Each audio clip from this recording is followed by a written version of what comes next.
암 치료의 패러다임을 다시 묻는 깊은 질문이 우리 앞에 놓여 있다. 어떤 상황이 변화의 문턱에 서 있다는 인상을 감히 줄 수 있을까? 그 답은 바로 가짜내성이라는 개념이다. 그동안 우리는 암 치료 실패의 원인을 암세포가 돌연 변이를 통해 항암제의 내성을 갖는 것으로 설명해왔다. 마치 매번 새롭고 강력한 병기를 찾아야만 하는 무기 경쟁처럼 항암제 개발은 끝없는 표적 전쟁이 돼버렸다. 그러나 현실은 너무나도 가혹했다. 새로운 약물이 필요하다는 명제는 언제나 타당해 보였고, 실제로 수많은 신약들이 개발되었지만 대부분은 임상 문턱을 넘지 못했다. 그런데 최근 현대바이오와 그 자회사 현대ADM이 그동안의 상식을 뒤집는 매우 흥미로운 관점을 제기했다. 암세포의 실패는 내성 때문이 아니라 약이 도달하지 못했기 때문이라는 것이다. 실험 결과가 이를 입증했다. ADM 연구진은 실제 췌장암 환자의 조직에서 유래한 오가노이드를 바탕으로 실험을 수행했다. 그 결과 암세포 주변에는 ECM 세포의 기질과 CAF암 관련 섬유화세포가 두터운 물리적 장벽을 형성하고 있음을 확인했다. 마치 견고한 성벽처럼 이 장벽은 항암제 분자를 차단했다.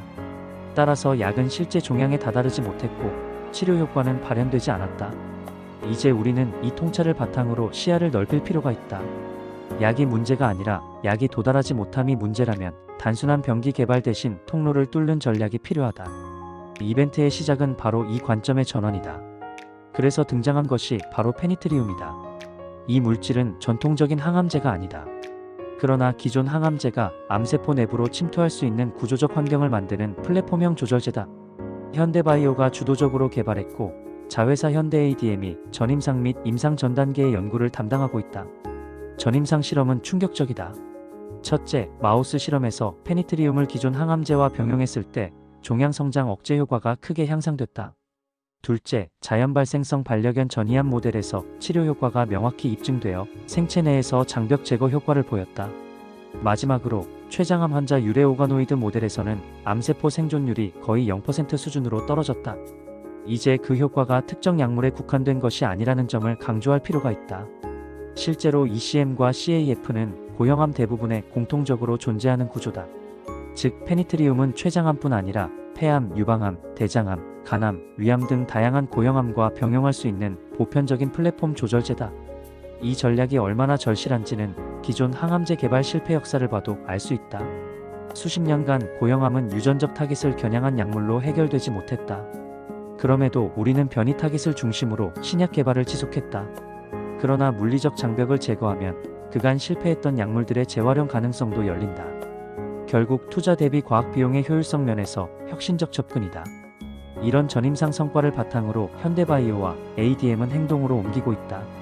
2025년 5월 기존 도세탁셀 병용 임상 계획은 철회되었고 대신 면역 항암제 병용 중심 전략으로 방향성을 재편했다. 그리고 불과 한 달 뒤인 6월 17일 머크 MSD의 대표 면역 항암제 키트루다 펜브롤리주마브와 페니트리움을 병용하는 임상 1상 IND를 식약처에 제출했다. 이 시점에서 키트루다는 매우 중요한 의미를 가진다.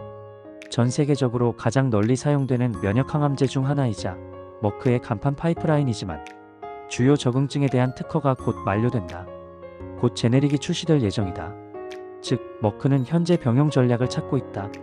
키트루다의 제네릭 이전에 새로운 조합 투여법을 탑재하는 것은 핵심 전략이 될 수 있다. ADM의 병용 전략은 단지 한국 국경 안에 국한된 이야기가 아니다.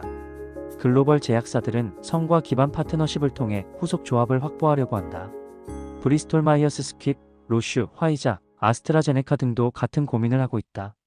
여러 회사가 기존 약물의 단점을 극복하기 위한 플랫폼 조절제에 주목하며 협력 및 기술 제휴를 모색 중이다. 현대바이오와 ADM이 이 모든 것을 주도하고 있다는 사실이 특히 중요하다. 이들은 단일 신약 후보에 머무르지 않는다.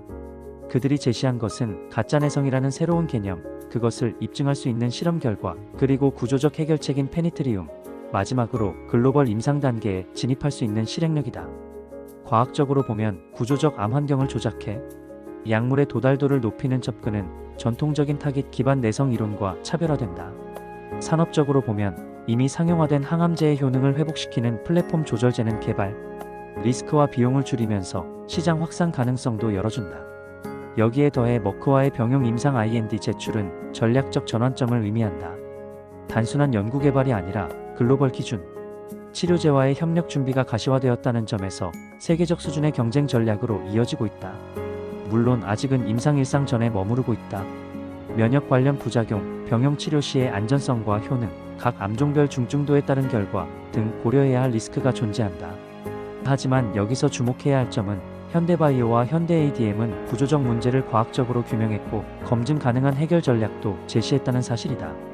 이는 미래 글로벌 협력의 시동이 될 매우 의미 있는 시작이다.